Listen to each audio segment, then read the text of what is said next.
temps. Amen. Si une armée s'écampait contre moi, mon cœur n'aurait aucune crainte. Amen. Si une guerre s'élevait contre moi, je serais malgré cela plein de confiance. Amen. Je demande à l'Éternel une chose que je désire ardemment. Je voudrais habiter toute ma vie dans la maison de l'Éternel pour contempler la magnificence de l'Éternel et pour admirer son temple. Amen. Car il me protégera dans son tabernacle au jour du malheur. Amen. Il me cachera sous l'abri de sa tente. Amen. Il me lèvera sur un rocher. Amen. Que Dieu bénisse avec la parole. Amen. Pour nous asseoir. Je salue une fois de plus chacun de vous au nom du Seigneur Jésus-Christ. Amen. Alors, ce matin, j'aimerais aborder un sujet un peu particulier. Ce sujet, c'est l'enlèvement. Amen. Amen. Et je tiens à aborder ce sujet parce que c'est un sujet important. Excusez-moi. Alors, normalement, il faut beaucoup de temps pour parler de ces choses, mais comme vous avez un pasteur, je vais juste donner les grandes lignes. Amen. Et le pasteur continuera le reste du travail. Amen. Amen. Donc l'idée ici, c'est de donner les grandes lignes. Parce que l'enlèvement, c'est un sujet important. C'est un sujet qui interpelle l'épouse. Amen. L'épouse de Jésus-Christ. Amen. Et j'aimerais aussi dire que c'est un sujet que les gens pensent comprendre. Mais que beaucoup qui pensent le comprendre ne l'ont pas compris. Alléluia. Le prophète a prêché l'enlèvement le 4 décembre 1965. C'était quelques jours avant de quitter la terre. N'oubliez pas que le prophète William Branham est mort le 24 décembre 1965. Amen. Et il a prêché l'enlèvement le 4 décembre, les choses qui doivent arriver le 5 décembre, les événements modèles rendus par la prophétie le 6 décembre, être conduit le 7, et la dernière prédication c'était la communion le 12 décembre. Et de tous ces messages, le message culminant, le message qui ressemblait, qui parlait de la doctrine, c'était l'enlèvement. Amen. Donc on peut dire que le dernier message doctrinal qui nous a été prêché, c'est l'enlèvement. Amen. Amen. Amen. Et donc c'est un message tellement puissant, tellement important, tellement nécessaire. Toutes les églises sur la terre croient l'enlèvement et attendent l'enlèvement. Les catholiques, les protestants, les baptistes, les presbytériens, toutes les églises du réveil attendent l'enlèvement. Amen. Ils disent que Jésus va venir prendre son église et partir avec son église. Amen. Amen. Amen. Pourquoi? Parce que Jésus vient 3 fois.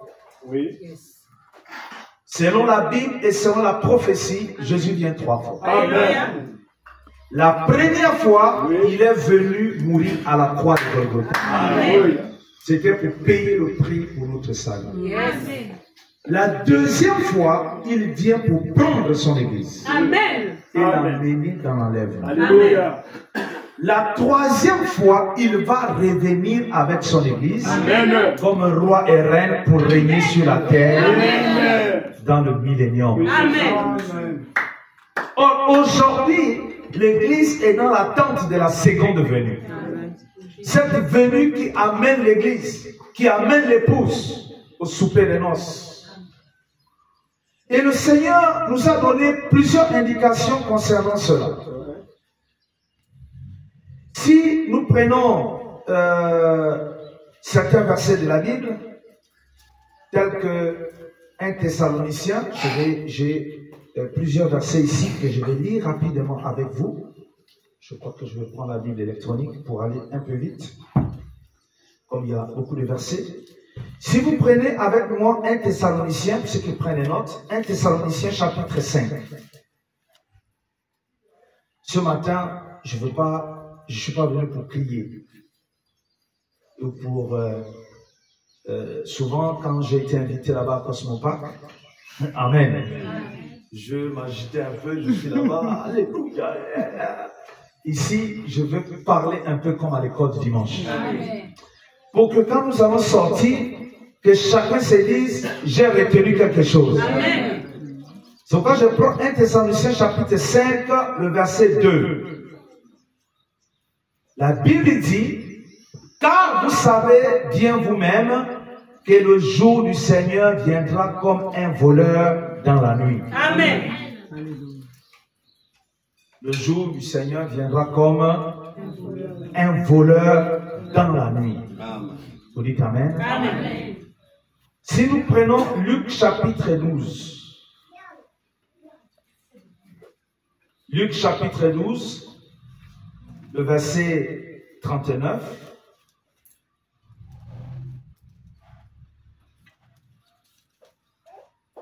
La Bible dit, Luc 12, 39, sachez-le bien, si le maître de la maison savait à quelle heure le voleur doit venir, il veillerait et ne laisserait pas percer sa maison. Amen.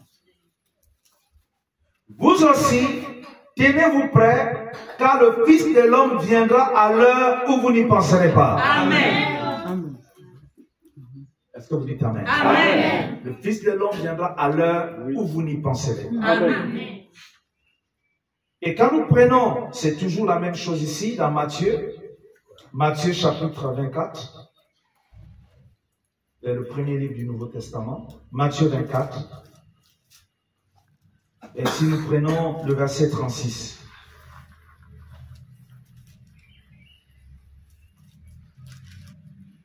La Bible dit, Matthieu 24, verset 36. Pour ce qui est du jour et de l'heure, personne ne le sait. Amen. Ni les anges des cieux, ni le Fils, mais le Père seul. Amen. Ce qui arriva du temps de Noé arrivera de même à l'avènement du Fils de l'homme.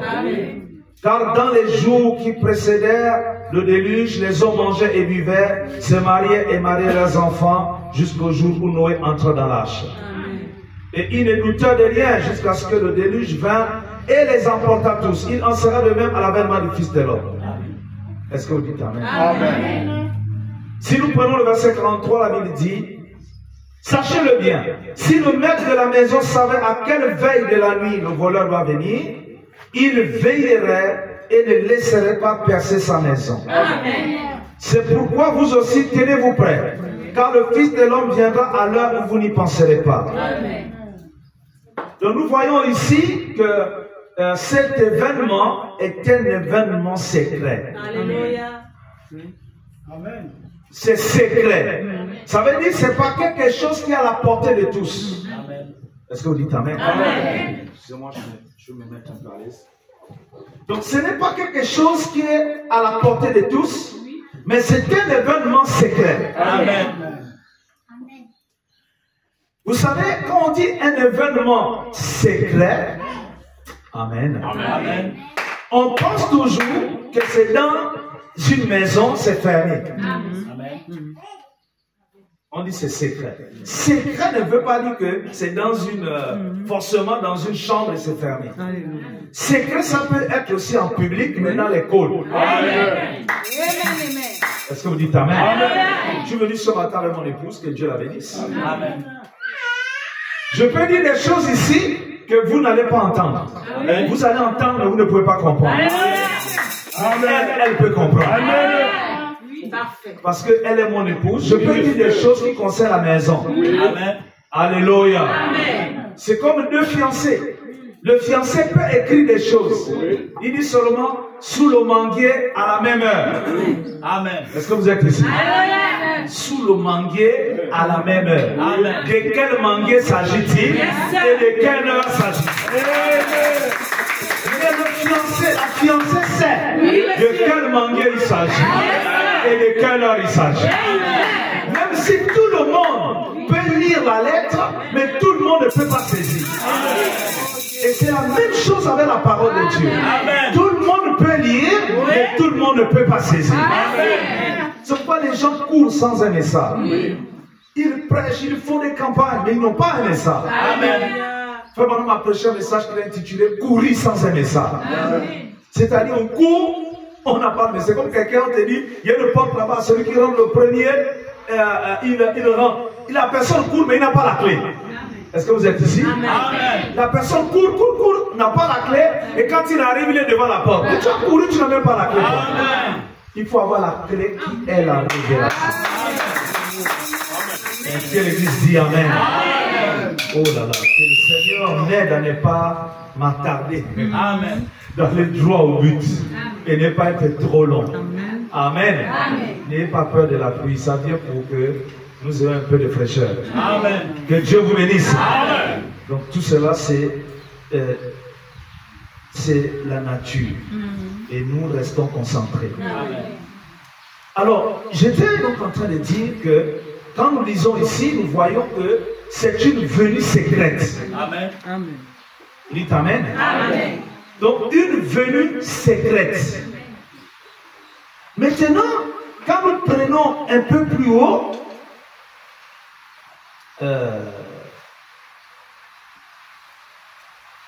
la Bible dit, toujours Matthieu 24,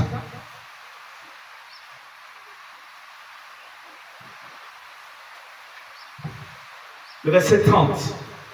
Matthieu 24, le verset 30.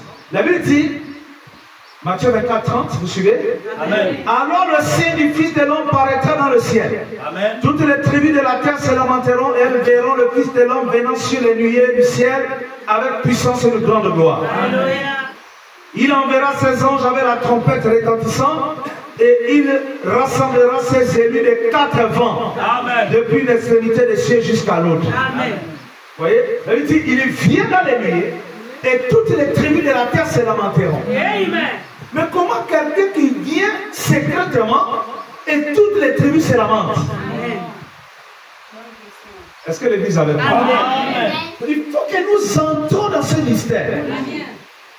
Comment que... Parce que tout le monde attend Jésus. Une fois, quand j'étais au lycée, j'avais montré la photo de la nuée. Pour ceux qui ont déjà vu la photo de la nuée, j'ai montré la photo de la nuée à... Voilà, la photo de la nuée. Je l'ai montré à un collègue qui était à l'Alliance chrétienne.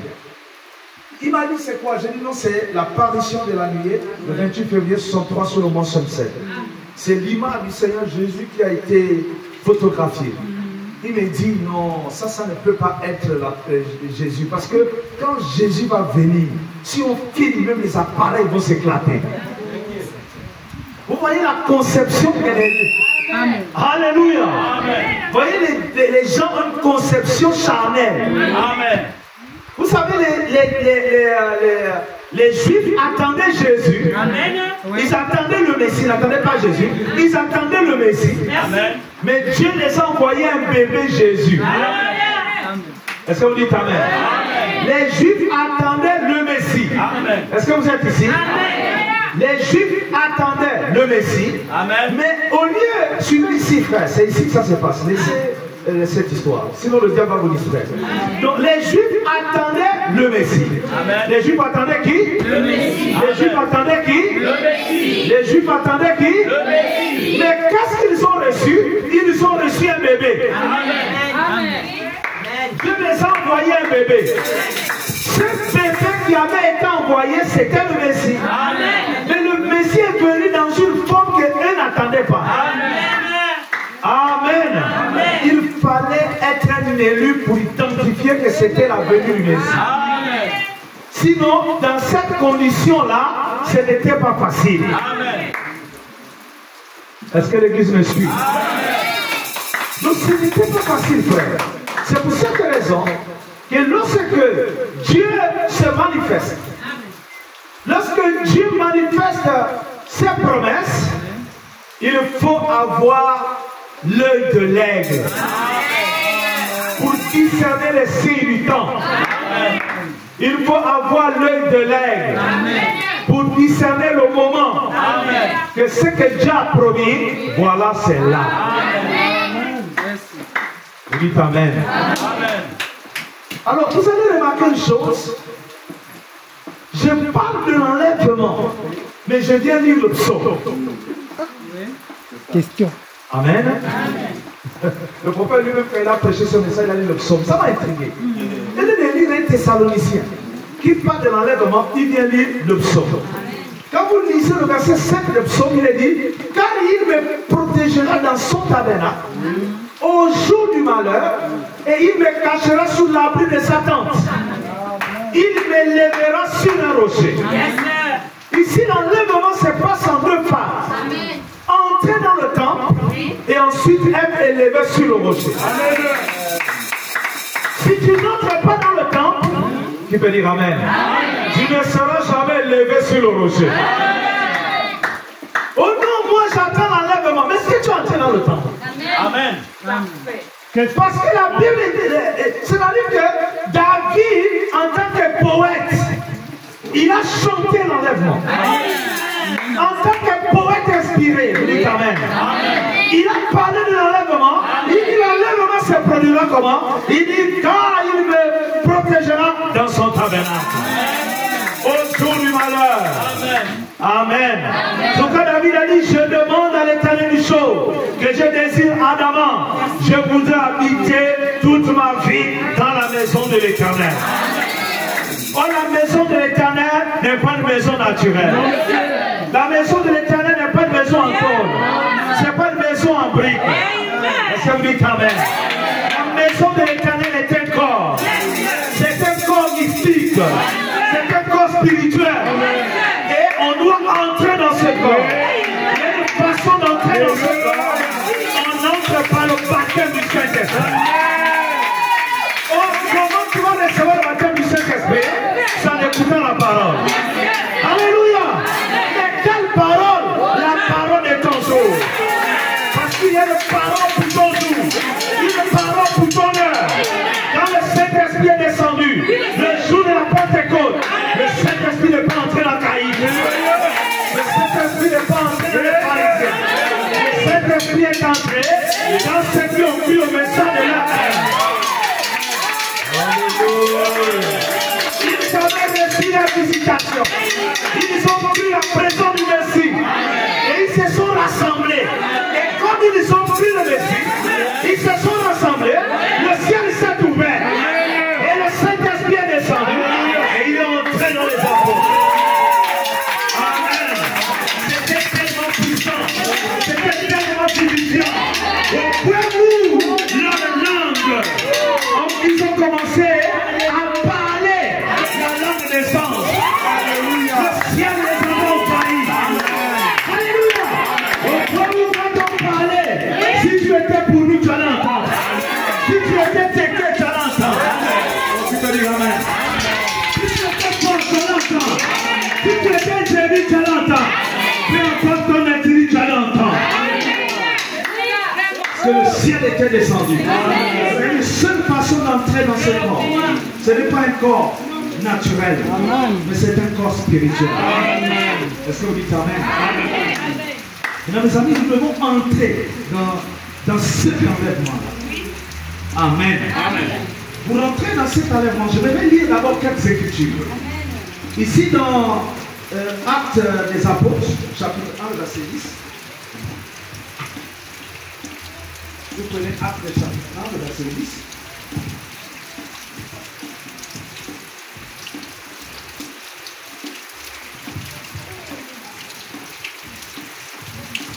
Je lis la parole du Seigneur, verset 10 et 11.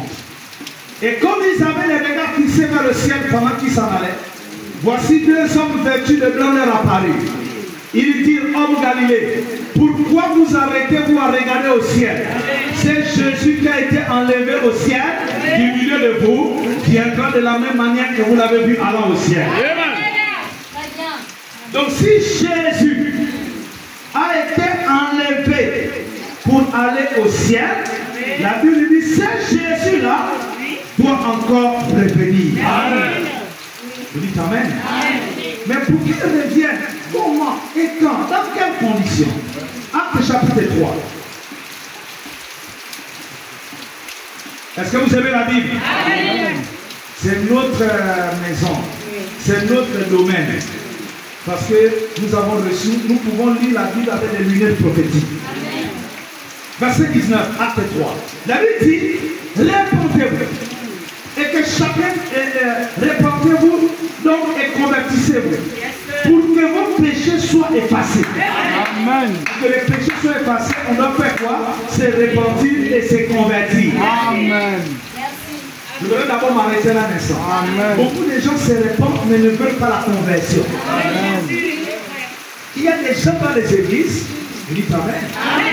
Ils se sont repentis, mais ils ne se convertissent pas. Donc c'est convertir, c'est changer. Amen. Je viens comme je suis, mais je ne reste pas comme je suis. Notre Dieu est un Dieu qui change. Alléluia. Je ne crois pas les gens qui disent non, moi c'est comme ça dans ma famille. Non, nous c'est comme ça chez nous. Chez vous c'est où? Quand tu crois en Dieu, chez toi c'est dans la parole. Ça veut dire chez nous ça doit être la parole. Si quelque chose n'est pas la parole de Dieu, on met ça de côté. Tous les gens croient, mais ils restent les mêmes. Alors que Dieu est un Dieu qui change. Dieu transforme les cœurs. Répandez-vous et convertissez-vous. Ça dit Dieu nous répandons et nous devons changer. La sœur qui était en 2020, c'est plus la même sœur en 2024. Le frère de 2020, c'est pas le même frère de 2024. Le frère de 2024, c'est pas le même en 2025. Il faut un processus de changement. Il faut entrer dans la conversion. Même le maïs, quand tu le plantes en terre, il reste pas pareil. Il est beau, il chante. L'arbre chante. Tu peux dire amen. La nature, alléluia. Si tu as la vie en toi, tu ne peux pas rester pareil. Il y a qu'un caillou, on met dans la terre, le caillou ne change pas. Mais si tu as la sémence, tu dois grandir. Tu dois produire les graines, la tige, la balle, et revenir au blé. Répentez-vous donc et convertissez-vous pour que vos péchés soient effacés. Afin que des temps de rafraîchissement viennent de la part du Seigneur. Amen. Et qu'il envoie celui qui vous a été destiné. Amen. Virgule, Jésus-Christ. Amen. Virgule, que le ciel doit recevoir. Amen. Jusqu'au temps du rétablissement de toutes choses. Amen. Donc Dieu a parlé anciennement par la bouche de ses saints prophètes. Donc Dieu va nous envoyer Jésus que le ciel doit retenir. Tu peux dire amen? Amen. Le ciel retient Jésus. Pas définitivement. Parce que le même Jésus qui est monté, le même Jésus doit descendre. Amen. Mais le ciel le retient. Amen. Amen. Que le ciel doit recevoir jusqu'au... Je dis, bon, frère, si je dis par exemple, mon frère, j'ai mon enfant là, garde-le moi, je suis en train d'aller à l'embarrainer, jusqu'à ce que je revienne, l'enfant peut venir à la maison. Et ça dit amen. Donc, il y a une condition, je vais à l'embarrainer, je reviens. Comme je suis revenu, l'enfant doit revenir. Amen. Jésus est au ciel, il est retenu par le ciel, jusqu'au temps du rétablissement de toutes choses. Il ne peut pas rester au ciel pour toujours. Amen. Jésus est au ciel jusqu'au temps du rétablissement de toutes choses. Amen. Donc, quand toutes les choses sont rétablies, le ciel ne peut plus retenir Jésus. Amen. Oh, j'aime ça. Amen. Oh, qui est le maître du rétablissement? Amen. Celui qui rétablit le terre s'appelle Élie. Avec le prophète de Baal, sur le mont Carmel, qui a restauré le terre, c'était Élie. Le gars dit, voici, je vous enverrai Élie le prophète. Avant que le jour de l'Éternel arrive, ce jour grand et redoutable, il ramènera les cœurs des pères à les enfants, et les cœurs des enfants à les pères. Je pense que je veux dire frapper le pays des cœurs. Donc, avant que la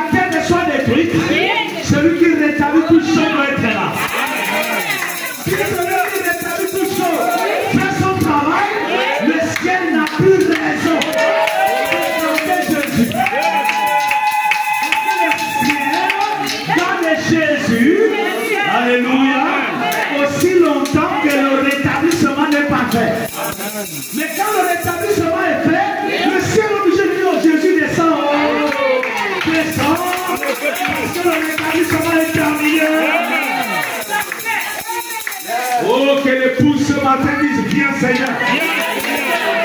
Alléluia. Parce que le rétablissement, quand le rétablissement est fait, le ciel laisse Jésus descendre. Oui, amen. Vous savez, frère, toutes les dénominations croient dans l'enlèvement, dans l'enlèvement. Et les gens ont des réflexions sur l'enlèvement. Oh frère, un de ces jours, je me souviens quand j'étais avec la on prêchait ça. Que nous allons partir. Donc on voit ça comme des gens qui vont s'envoler. Est-ce que vous êtes là? Amen. Alors que la Bible dit, la chair et le sang n'éviteront pas le vent des chiens. Comment tu vas là avec ces corps? Où il y a des vis, où il y a des fractures. Est-ce que vous êtes ici? Amen. Ça ne fait pas partie. Où il y a des rigues, ça ne fait pas partie. Amen. Ce corps-là ne fait pas partie. Amen. Mais il doit être changé. Amen. Est-ce que vous dites Amen? Amen. C'est pourquoi, frère, c'est Jésus qui est monté, doit descendre. Amen. Mais quand il était monté, qu'est-ce qui s'est passé? La Bible dit qu'il était là-dedans. Et les disciples l'ont vu. Vous dites Amen? Amen. Paf, il commence à monter. Quand il est monté, la nuée l'a dérobé. Et les disciples étaient en train de regarder. La nuée. Non. Pourquoi vous restez comme ça à regarder? Allez continuer le travail. Amen. C'est Jésus que vous avez monté dans la nuée. Quand il va venir, vous allez d'abord voir la nuée. Tu peux dire Amen.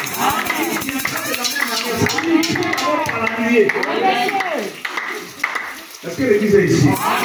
Je ne vais parler à l'épouse. C'est l'épouse, ce n'est pas le corps de l'épouse. L'épouse, c'est la substance de votre âme. Il y a un message qui concerne l'épouse. Et là, l'incrédulité doit s'arrêter. Parce qu'il y a des choses qui concernent la matière de l'épouse. Tu dis Amen? Il y a des choses qui concernent la matière de l'épouse. Si vous prenez Apocalypse chapitre 3. Est-ce que vous êtes ici? Apocalypse 3, le verset 15. La Bible dit, on va aller plus loin, verset 20 pour gagner un temps. Au verset 20, il est dit, voici je me tiens à la porte et je frappe. Si quelqu'un entend ma voix et ouvre la porte, j'entrerai chez lui, je souperai avec lui et lui avec moi. Amen. Je vous rappelle que le souper, c'est la nourriture du soir. Amen. Alléluia. Est-ce que vous dites Amen? Amen. Le souper, c'est la nourriture du soir. Donc, ça veut dire, c'est un événement du soir. Amen. Je me tiens à la porte et je frappe. Frère, je vous pose une question. Répondons à cette question de façon honnête. Oui. J'attends le pasteur qui doit arriver. Je suis dans ma maison. Vous dites Amen. Amen. Le pasteur vient, il cogne à la porte. Ça veut dire que je l'attends ou bien il est déjà là? Il est là. Je réponds à la question. Amen. Le pasteur a voyagé. Il est parti, je ne sais pas, en Europe. Maintenant je suis là, je l'attends. Maintenant pendant que je l'attends, il vient, j'entends la voix, c'est lui. Je ne le vois pas, parce qu'il y a la porte qui me barre. Mais pasteur, oh, c'est moi, ouvre la porte. Ça veut dire qu'il est venu, mais il n'est pas venu. Il est venu. Est-ce que je le vois? Non. Est-ce que je le vois? Non. Alléluia. Alléluia.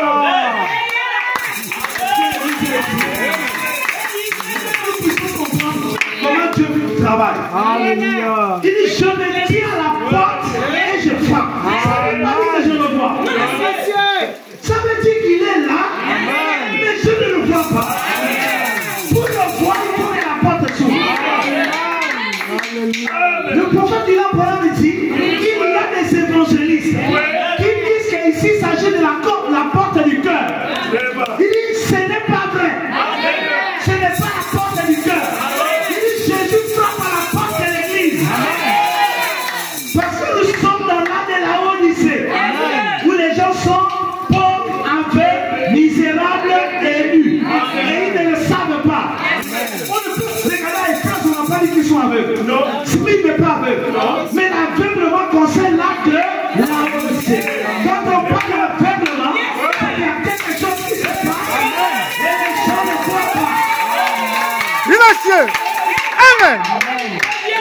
dit là-haut, lycée est aveugle. Mais qu'est-ce qui se passe? Un événement s'est produit dans la haut lycée. Et les gens ne voient pas. Mais l'épouse doit voir. Parce que l'épouse, amen, doit voir. C'est pourquoi l'enlèvement concerne l'épouse. Nous ne prêchons pas l'enlèvement de Pentecôte. Nous prêchons l'enlèvement de l'épouse. L'épouse de Jésus-Christ doit être enlevée. Mais pour être enlevée, elle doit entrer dans la maison, dans le temple, et ensuite être élevée dans le rocher. Beaucoup de gens attendent quand nous serons sur le rocher. Mais c'est la dernière étape. Avant d'être élevé sur le rocher, il y a des étapes antérieures. Et parmi ces étapes, il faut entendre la voix. Celui qui est venu, et celui qui frappe à la porte, il vient la nuit. Oh, que Dieu soit loué. Pourquoi c'est la nuit? Parce que les gens sont distraits. Les gens dorment. Un voleur ne vient pas prendre des choses qui appartiennent au voleur. Il vient prendre les choses qui sont à toi. On dit amen. Le voleur, il ne vient pas prendre ces choses. Qui peut dire amen? Ce sont des choses qui sont sur la terre qu'il vient prendre. Donc il vient prendre des gens qui sont sur la terre. Vous dites amen. Et les gens sont distraits. Et quand les gens seront distraits, oh! Ils sont partis. Parce que nous sommes ici sur la terre. Nous sommes dans ce monde. Nous ne sommes pas de ce monde. L'épouse doit partir. Mais l'épouse part comment? Vous dites amen. Lisons comment les choses se passent. 1 Thessaloniciens chapitre 4. 1 Thessaloniciens chapitre 4. Je vais lire le verset 16. Jusqu'à 17. La Bible dit, car le Seigneur lui-même, car quoi? Le Seigneur lui-même a un signal donné. Amen. À la voix d'un archange et au son de la trompette de Dieu, descendra du ciel. Et les morts en Christ ressusciteront premiers. Ensuite, nous les vivants qui serons restés, nous serons tous ensemble enlevés avec eux sur les nuées à la rencontre du Seigneur dans les airs. Amen. Voilà comment se passe l'enlèvement. Le Seigneur lui-même descend avec un signal. Dans la tradition de Darwin, il dit avec le cri de commandement. Amen. Le Seigneur descend avec le cri de commandement, avec la voix d'archange et avec le son de la trompette. Il fait ces trois choses pendant qu'il descend. Amen. Donc, première chose, cri de commandement. Deuxième chose, voix d'archange. Troisième chose, trompette. Vous dites amen. Amen. Les gens attendent l'enlèvement, ils attendent la trompette. Mais comment tu vas aller avec la trompette si tu n'as pas entendu le cri de commandement? Est-ce que vous dites amen? Amen. C'est un processus. Oui, monsieur. L'enlèvement est un processus qui commence par le cri de commandement. Oui. Ensuite, la voix d'archange et ensuite le son de la trompette. Les gens disent, nous serons enlevés. Ils imaginent la trompette et ils pensent que ça va se passer directement. Il n'y a pas de trompette avant voix d'archange, avant cri de commandement. Amen. Pas monsieur. Il faut d'abord le cri de commandement. Oui. Est-ce qu'ils sont ici? Amen. Mais frère, ce n'est pas moi qui peux décider pour dire que le cri de commandement c'est telle chose ou le cri de commandement c'est telle autre chose. Amen. Il faut des lunettes prophétiques. Amen. Il faut forcément des lunettes prophétiques pour nous dire, vous savez, quand vous entendez cri de commandement, ça veut dire telle chose. Est-ce qu'ils sont ici? Ça, je vais être obligé de lire. Soyez patient. Je n'avais pas noté ça, mais vous allez essayer d'être un peu patient avec moi que je retrouve ça. Amen. Amen. C'est dans l'application d'enlèvement. Je n'ai pas noté ça, mais il faut que je lise ça. C'est très important pour moi. Amen. Amen. Amen.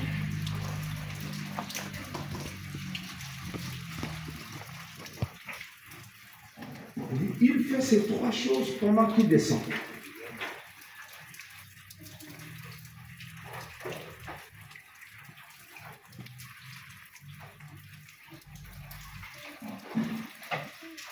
Voilà, très bien.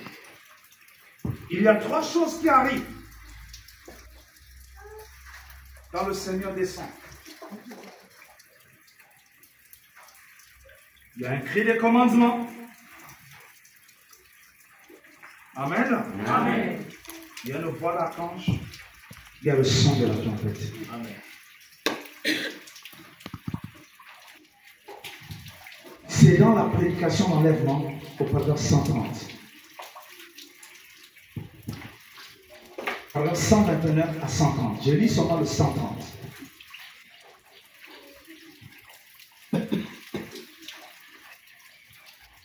Il y a le 130 et le 141. Il dit, trois choses doivent arriver avant que Jésus apparaisse. Amen.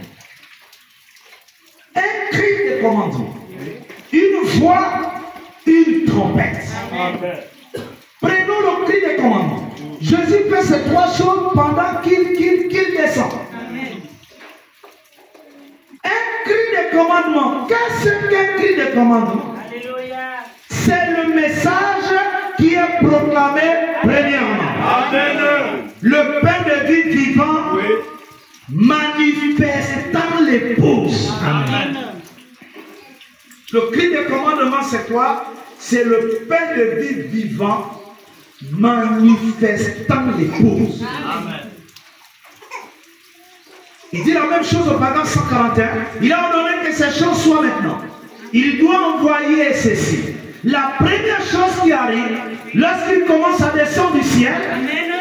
est un cri de commandement. Amen. Car c'est donc, c'est un message pour rassembler les gens. Alléluia. Un message est proclamé premièrement. Amen. C'est le temps de la préparation des lampes. Amen. Levez-vous et préparez vos lampes. Amen. Est-ce que vous êtes ici? Amen. Quelle veille était-ce? La 7e, pas la 6e. Amen. La 7e. Voici l'époux vient. Levez-vous et préparez vos lampes. Et elle le fit. Certains d'entre eux découvrirent qu'elle n'avait même pas d'huile dans leurs lampes. Amen. Voyez-vous? Mais c'est le moment de préparer les lampes. Amen. C'est le temps de Malachie 4. Amen. Amen. Alléluia. Le cri de commandement, c'est le temps de Malachie 4. Amen. Le cri de commandement, c'est le temps de Malachie 4. Alléluia. Ça veut faire le monde des dénominations, ils sont en train d'attendre Jésus qui va arriver. Mais ils ne savent pas qu'il a lancé le processus. Amen. Alléluia. Lui-même a dit qu'il va descendre avec le cri. Oui. Et les gens, quand on attend quand Jésus va descendre, mais il descend avec quoi? Avec le cri. Amen. Quand les Juifs l'attendaient là-bas, ils attendaient le Messie. Le Messie pour Israël, c'était le libérateur. Amen. Ils étaient dominés par les Romains. Est-ce que vous dites Amen? Amen. Quand ils ont dit le Messie va venir, c'était le roi des Juifs qui devait les libérer. Mais c'est un de Dieu qui vient. Alléluia. Mais les mages l'ont reconnu. Ils ont donné des dons appropriés. Ils ont donné l'or, Amen. la myrrhe et l'encens. Qui peut dire Amen? Amen. Ils ont donné l'or, l'encens et la myrrhe. La divinité en service pour la mort. Les dons l'ont identifié. Et nous aussi, en ce temps de la fin. Alléluia. De la même manière que les Juifs attendaient le Messie, nous aussi on attend Jésus. Amen. Et l'église l'attend. Chacun l'attend à sa manière. Amen. Les gens prêchent, ils disent tout ce qu'ils veulent. Mais ils ne savent pas que Jésus a dit comment il va venir. Amen. Il a dit je viendrai avec le cri de commandement. Les gens entendent là-bas un cri du ciel. Jésus va descendre, va crier. Oh! Non, monsieur. Le cri, c'est une personne. Alléluia. Dans la Bible, quand vous entendez un cri, une voix, c'est un nom. Est-ce que vous dites Amen? Jean-Baptiste, un jour, il était dans le désert. On a dit, qui es-tu? Es-tu le Christ? Il a dit, je ne le suis pas. Es-tu Élie? Je ne le suis pas. Mais dis-nous, qui es-tu? Il dit, je suis la voix de celui qui crie dans le désert. Jean-Baptiste était la voix de Dieu criant dans le désert. Le peuple attendait de voir, il devait retentir. Mais il voit un homme habillé en peau d'animaux, en train de la cogner mise à la racine des arbres. C'était ça la voix de Dieu qui criait dans le désert. Et quand Jésus devait venir, il avait été dit, les montagnes seront abaissées, les vallées seront exaucées. Vous dites Amen. Et les gens s'attendaient, mais voici la montagne de Golgotha, voici le mont des Oliviers. Mais comment ils disent que le Messie est venu alors que les montagnes sont là? Est-ce que vous dites Amen? Quand Jean-Baptiste prenait les gens et trempait dans l'eau, c'était les montagnes qui étaient abaissées. Et les gens attendaient que les montagnes... Amen. Et les montagnes étaient en train d'être abaissées sous leurs yeux, mais ils ne voyaient pas. C'est-à-dire quand Dieu a une façon de faire les choses, si tu ne comprends pas comment Dieu travaille, Dieu va faire des choses, tu vas l'attendre. Quand Jésus va venir, il faut que Jésus va faire la robe comme ça. D'abord, il ne vient pas sur la terre, c'est l'église qui va le rencontrer. Donnez-moi la main. Si un blanc vient ici maintenant, un blanc, avec les cheveux, avec les coups dans sa main, qu'est-ce qui nous prouve que c'est Jésus? Et on va le reconnaître. Les deux disciples, sur le chemin de Maïs, les gens qui mangeaient avec lui, qui vivaient avec lui. Est-ce qu'ils avaient mort? Il est mort vendredi, dimanche matin ressuscité. On leur a dit qu'il est ressuscité. Nous ne croyons pas ça. Nous on retourne au village à Emmaüs. On croyait en Jésus, mais on l'a tué là-bas. Nous on retourne faire la pêche, faire nos activités à Emmaüs.